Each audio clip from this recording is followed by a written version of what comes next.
Halo semuanya, Assalamualaikum warahmatullahi wabarakatuh. Salam kenal, nama saya Muhammad Iqbal Ramadan dari kelas SI 203. Pada video kali ini, kita akan membahas tentang leadership atau kepemimpinan dari berbagai gaya kepemimpinan. Jadi, siapkan diri kalian untuk belajar dan terinspirasi. Apa sih itu leadership? Leadership atau kepemimpinan adalah kemampuan seseorang untuk mempengaruhi, memotivasi, dan mengarahkan orang lain untuk mencapai tujuan tertentu dalam berbagai aspek kehidupan, baik itu dari segi bisnis, politik, pendidikan, maupun komunitas. Peran seorang pemimpin sangatlah penting. Pada dasarnya, kepemimpinan adalah tentang bagaimana kita bisa membawa tim atau organisasi menuju keberhasilan, tapi apa sih sebenarnya yang membuat seorang pemimpin itu baik? Mari kita telusuri lebih dalam lagi. Seorang pemimpin yang efektif biasanya memiliki beberapa kualitas utama, seperti visi yang jelas, kemampuan komunikasi yang baik, integritas, empati, dan kemampuan untuk mengambil keputusan. Namun, cara mereka mengaplikasikan kualitas-kualitas ini sangatlah berbeda, tergantung pada gaya kepemimpinan mereka. Setelah kita mengetahui apa itu leadership, leadership memiliki jenis-jenisnya. Berikut adalah beberapa jenis-jenis leadership yang sering digunakan dalam menjalankan sebuah perusahaan atau bisnis. Yang pertama itu ada essential leadership. Leadership yang satu ini menunjukkan perilaku seseorang pemimpin yang mempunyai mental serta pola pikir kepemimpinan yang tepat. Bukan hanya itu saja, pemimpin harus mampu bersikap dan berperilaku positif sehingga bisa memotivasi semua orang yang bergabung di dalam timnya agar mereka memberikan kontribusi terbaik yang mereka miliki. Lalu yang kedua ada exponential leadership, merupakan sebuah perilaku seorang pemimpin perusahaan atau bisnis. Seorang pemimpin mampu memberdayakan resource yang ada di dalam timnya untuk mendukung perkembangan bisnis sehingga mendapatkan kesuksesan yang lebih besar bisa dicapai di masa depan.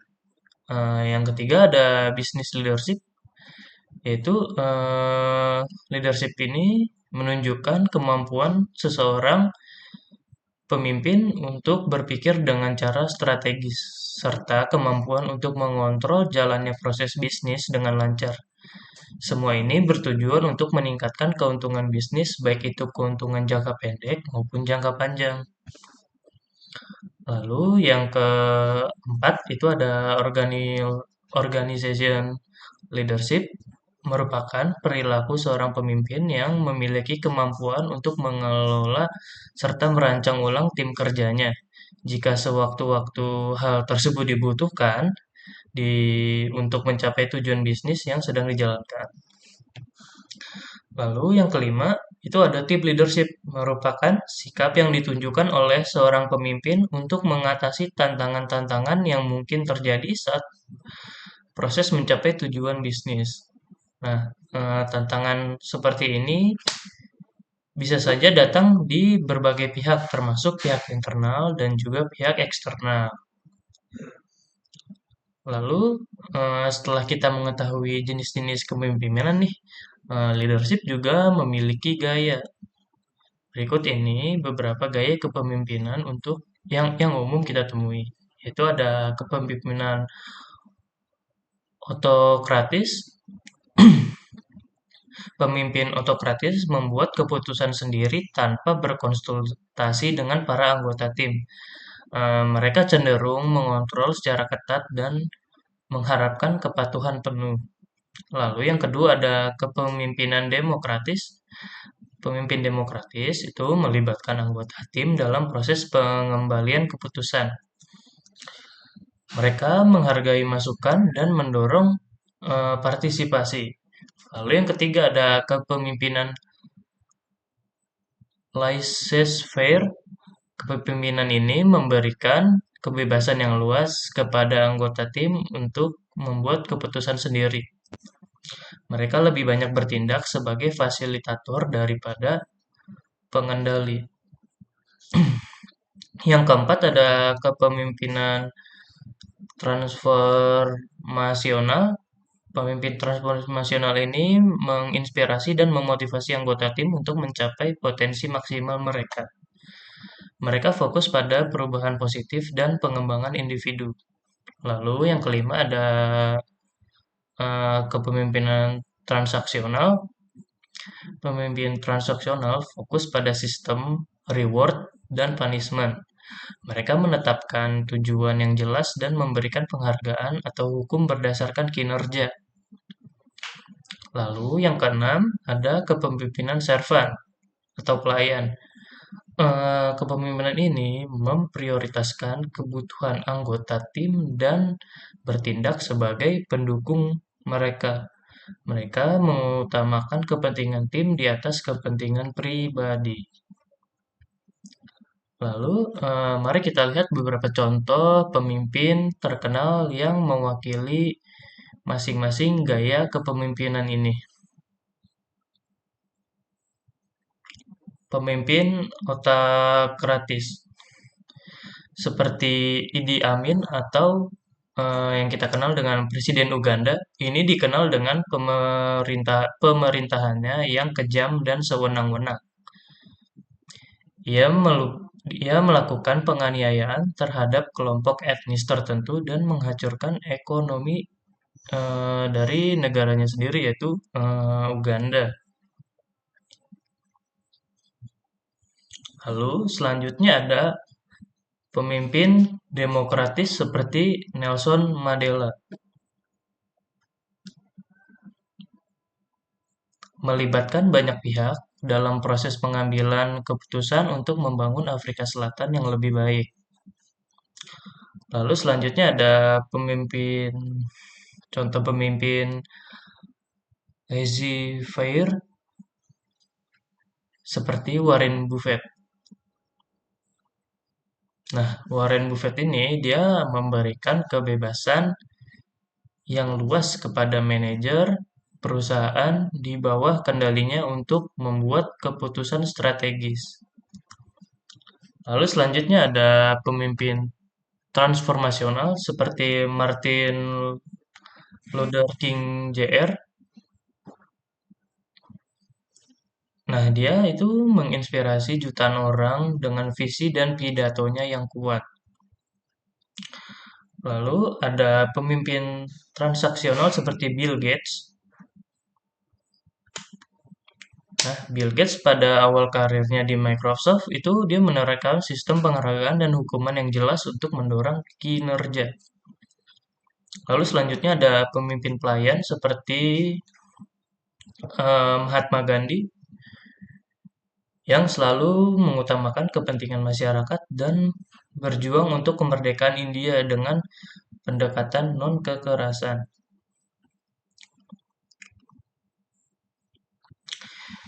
Jadi gaya kepemimpinan mana nih yang paling baik? Jawabannya adalah tergantung pada konteks dan situasi. Setiap gaya kepemimpinan memiliki kelebihan dan kekurangannya masing-masing. Seseorang pemimpin yang baik harus mampu beradaptasi dan memilih gaya kepemimpinan yang paling sesuai dengan kebutuhan tim dan situasi yang dihadapi. Kunci utama dalam kepemimpinan adalah fleksibilitas. Seorang pemimpin yang efektif harus mampu mengkombinasikan berbagai gaya kepemimpinan sesuai dengan situasinya. Misalnya dalam situasi krisis mungkin lebih tepatnya menggunakan gaya otokratis untuk mengambil keputusan yang cepat. Namun dalam proyek jangka panjang gaya demokrasi atau transformasional mungkin lebih efektif untuk membangun tim yang kuat dan termotivasi. Lalu, bagaimana sih cara kita untuk membangun skill leadership? Kita bisa membangun skill leadership dengan cara berlatih lebih disiplin.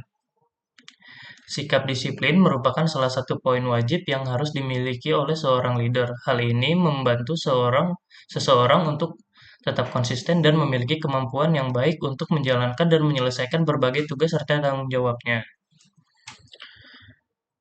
Jika ingin mendisiplinkan orang lain, kamu perlu mendisiplinkan diri kamu terlebih dahulu. Bisa dengan cara berangkat ke kantor lebih tepat waktu, olahraga teratur, dan bangun pagi. Lalu yang kedua, berdayakan seluruh tim. Kemampuan membagi tugas juga menjadi kebutuhan tersendiri bagi seorang leader. Latih diri kalian dengan membiasakan untuk memberdayakan seorang anggota tim secara maksimal. Lihat kemampuan dan berikan kesempatan pada setiap orang untuk memberikan kontribusi terbaik mereka dalam setiap proyek yang ditangani. Lalu yang ketiga, kenali diri dengan baik. Jangan hanya mengenali orang lain dengan baik, tetapi kenali diri kita juga sendiri dengan baik. Hal ini akan memungkinkan kita memiliki kemampuan yang baik untuk mengenali setiap potensi diri, termasuk dalam menggunakan potensi tersebut mencapai semua tujuan. Lalu berani mengakui kesalahan. Leader juga harus berani mengakui kesalahannya jika sewaktu-waktu hal tersebut terjadi. Selain itu, kemampuan untuk memperbaiki diri juga sangat dibutuhkan agar kesalahan-kesalahan yang dilakukan tidak menjadi penghambat kesuksesan di masa depan. Lalu selanjutnya, eh, teruslah belajar. Mempelajari kondisi dan hal-hal yang terjadi di dalam pekerjaan merupakan salah satu cara terbaik untuk kaya dalam pengalaman. Hal ini bisa memberikan kemampuan yang baik untuk mengambil keputusan termasuk menghadapi berbagai tantangan yang menghadang. Selanjutnya, apa sih sikap yang harus dimiliki seorang leader? Yang pertama itu keterampilan sosial. Seorang pemimpin harus memiliki kepekaan pada berbagai kondisi sosial dan memiliki kemampuan untuk bertindak sesuai dengan kondisi tersebut. Yang kedua ada kebijaksanaan. Sebuah tim kerja akan melibatkan banyak orang di dalamnya. Kondisi ini akan menyebabkan banyak perspektif yang berbeda-beda. Seorang leader yang cakep tentu harus memiliki sikap terbuka terhadap perspektif banyak orang, termasuk semua anggota timnya. Lalu yang ketiga ada keberanian. Seorang leader harus memiliki keberanian sebab ia berhadapan dengan banyak masalah dan juga kondisi yang sulit ditebak. Leader juga harus memahami dengan baik kapan harus bertindak atau melakukan hal lainnya yang dibutuhkan dalam pekerjaannya. Lalu yang terakhir ada kemampuan membuat keputusan. Leader juga harus memiliki kemampuan yang baik dalam mengambil berbagai keputusan. Ini akan memberikan pengaruh besar dalam kinerja perusahaan, sehingga harus dilakukan dengan pertimbangan-pertimbangan yang tepat sejak awal. Sebagai penutup, ingatlah bahwa kepemimpinan bukan hanya tentang posisi atau jabatan. Kepemimpinan adalah tentang tindakan dan bagaimana kita mempengaruhi orang lain untuk mencapai tujuan bersama. Terus belajar dan kembangkan kemampuan kepemimpinanmu untuk menjadi pemimpin yang lebih baik. Terima kasih telah menonton video ini. Apabila ada kesalahan kata, mohon maaf sebesar-besarnya. Saya Muhammad Iqbal Ramadan dari kelas SI01 pamit undur diri. Sampai jumpa semuanya di video berikutnya. Assalamualaikum. Referensinya nanti saya taruh di deskripsi video ya, atau nanti gambarnya bisa muncul di sini. Oke, itu saja. Dadah.